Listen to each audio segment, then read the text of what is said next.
mulai ya. Alhamdulillah enak Oke, sudah, ini Pak. begini ceritanya dari Pak Fasil, kita dapat tugas untuk melakukan coaching. Coaching itu intinya ngobrol-ngobrol terkait dengan perkembangan sekolah. Ya nanti siapa tahu dari obrolan itu ada yang bisa diambil hikmahnya. Nah ini terkait dengan tugas Bu Kepala Sekolah di dalam memotori, menggerakkan teman-teman untuk kegiatan kurikulum merdeka. Siap. Nah kan ada banyak hal itu ya. Nah kira-kira yang mau diobrolkan kali ini secara spesifik apa kira-kira yang barangkali masih menjadi semacam kendala, apa mungkin kesulitan Bu Kepala, gimana? Makasih Pak atas kesempatan kali ini. Ini saya anggap curhat-curhat aja ya Pak ya. Sekitar seputar suka duka bagaimana selama ini saya menggerakkan kurikulum merdeka di sekolah saya. Kalau secara global saya pikir Pak, jujur mungkin tidak ada Bapak, tidak ada kendala, cuma ya entah ini dianggap kendala atau tidak, tapi menurut saya karena kurikulum merdeka ini adalah kurikulum baru, soal ada hal-hal yang sekiranya sedikit ada kesulitan, alhamdulillah sehat, saya anggap itu wajar. Kita beradaptasi dengan kurikulum yang baru itu memang sebenarnya kalau dianggap susah ya tidak, karena itu kembali kepada personal Pak. Kalau personal itu menganggap itu suatu berat, maka ya akan berat mereka jalani gitu. Tapi kalau kita menganggapnya ini proses belajar dan kita mau untuk belajar, hilang Pak suaranya Pak. Kendala yang betul-betul signifikan ya, tidak masih hilang. Cuma ya barusan sudah pemimpin intoleran harus sabar karena menghadapi banyak karakter guru yang berbeda-beda. Ada yang open pada kegiatan kurikulum baru, ada yang senang hanya ngeritik doang, tapi kerjanya kurang, kan macam-macam Bapak. Dan itu saya anggap suatu hal yang lumrah, suatu hal yang biasa, dan hal-hal kayak gitu nggak pernah sampai saya jadikan sebuah beban sehingga masuk ke dalam hati, justru melemahkan semangat saya. Saya tidak pernah seperti itu. Jadi kalau misalnya saya menghadapi teman-teman yang berbeda, malah saya senang dari perbedaan itu karena kita saling melengkapi. Untuk teman-teman kalau di SMP 1 Jangkar, saya pikir Bapak untuk menerima kurikulum merdeka ini bukan karena mengada-ngada ya Pak, karena sekolah saya pikir bagus Bapak. Artinya kita jalan, walaupun jalan kita mungkin tertatih-tatih, mungkin di sana sini sedikit ada gesekan dan sebagainya, itu kan wajar Bapak. Jadi saya tidak mempermasalahkan masalah seperti itu.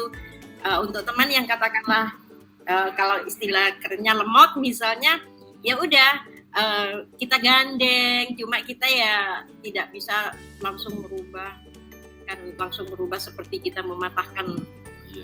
Mohon Bapak ya. Jadi kemarin ini yang paling dirasa memuaskan, membanggakan itu dalam program apa, dalam hal apa terkait dengan buku. Karena ada satu atau dua hal yang merasa puas gitu kemarin. Jujur Pak, saya itu karena saya mungkin perempuan ya Pak, berkaitan kadang-kadang mikirnya juga tidak pakai logika, pakai perasaan.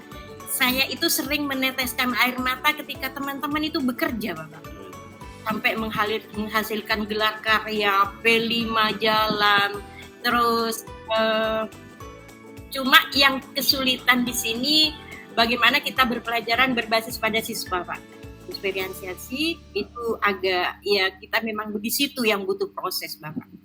Cuma kalau melihat teman-teman bagaimana teman-teman melaksanakan kurikulum merdeka ini kemarin itu semangatnya KP, bagaimana KP itu membentuk suatu komunitas belajar sehingga itu jalan, PMM kita bagus teman-teman, itu tanpa terasa kadang-kadang saya meneteskan air mata, oh ini Allah memberikan ini ke saya gitu loh. Ya Allah, ini saya sudah bersyukur sekali Pak sebagai pemimpin itu. dan saya merasa berhutang budi sama anak buah saya, makanya saya tidak henti-hentinya untuk terus mensupport ya.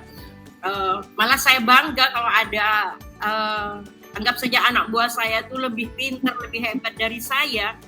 Saya sanjung itu Bapak, karena apa? Itu nanti yang akan bersentuhan langsung dengan siswa. Ya, tadi disampaikan memang karakter teman-teman berbeda-beda, itu pasti ya. Iya. Tapi hal yang baik saya dengar adalah Bu Kepala melihat perbedaan menjadi sebuah kekuatan, ya, bukan masalah. Iya betul Bapak. Kemudian yang P5, alhamdulillah ini menurut catatan Bu Kepala kan lumayan sukses ya. Nah mungkin yang masih perlu terus ditingkatkan kelihatannya ada di pembelajaran yang apa tadi berbasis pada siswa gitu ya. Atau berpusat pada siswa, istilah kerennya diferensiasi gitu ya. Iya betul. Nah pengamatan Bu Kepala sampai saat ini bagaimana perkembangan atau perjalanannya khusus yang diferensiasi? Mungkin ini yang menjadi topik kita khusus ya, karena kan bagi tadi Bu Kepala menyampaikan ini kelihatannya masih perlu terus penuntaannya. Iya, betul Bapak. Dalam bab ini memang kita sepertinya butuh proses Bapak. Karena kenapa? Karakter guru Pak. Ya. Merubah sistem kan ini Bapak. Sistem belajar, sistem mengajar di kelas itu tidak mudah. Jadi tradisi lama itu masih melekat Bapak. Kecuali oleh guru-guru yang memang katakanlah seperti KP, GGD itu sudah, yang muda-muda itu sudah bagus Bapak. Tapi ketika sudah katakanlah guru-guru yang sudah katakanlah angkatan lama, nah ini yang banyak bermasalah, banyak tapi kan saya sendiri sebagai pimpinan kan tidak boleh langsung menuntut mereka harus berubah 180 derajat, karena proses belajar, kepekaan belajar ini setiap manusia tidak sama, apalagi sudah usia. Jadi hal-hal seperti itu justru kadang-kadang saya temani Bapak. Saya kalau misalnya ada waktu, walaupun tidak waktunya supervisi ya, saya juga masuk kelas. Jadi kita bisa ngajar bareng selama saya bisa gitu. Jadi intinya saya justru ajak untuk ayo bagaimana kita itu bisa mencoba walaupun tidak semaksimal mungkin gitu Pak. Ada berapa guru ya, saya lupa. Semua ada berapa? Semuanya 17 Bapak dengan GTT. Ya, kalau gurunya 14 Bapak. Guru 14 ya? Iya. Ini sudah PTT sama PNS ya? GTT sama PNS ya? Enggak Bapak, ini yang PNS saja. GTT-nya 3 berarti? GTT-nya 3. Nah, tadi disampaikan Bu Kepala memang ada yang sudah sangat bagus, terutama yang KP sama yang guru penggerak gitu. Tapi teman-teman yang barangkali generasi lama memang ya agak lambat gitu ya. Berapa ini boleh tahu berapa jumlah teman-teman yang termasuk lambat itu, termasuk generasi lama itu? Ya sekitar ada 3-4 guru Bapak. Enggak banyak ya, sekitar itu. Terus ini lagi kemarin mungkin saya juga sempat terenyuh juga ya Bapak, ada teman guru kita yang katakanlah sudah angkatan lama, karena dia merasa ya Allahu a'lam, saya nggak tahu alasannya yang sebenarnya. Yang pertama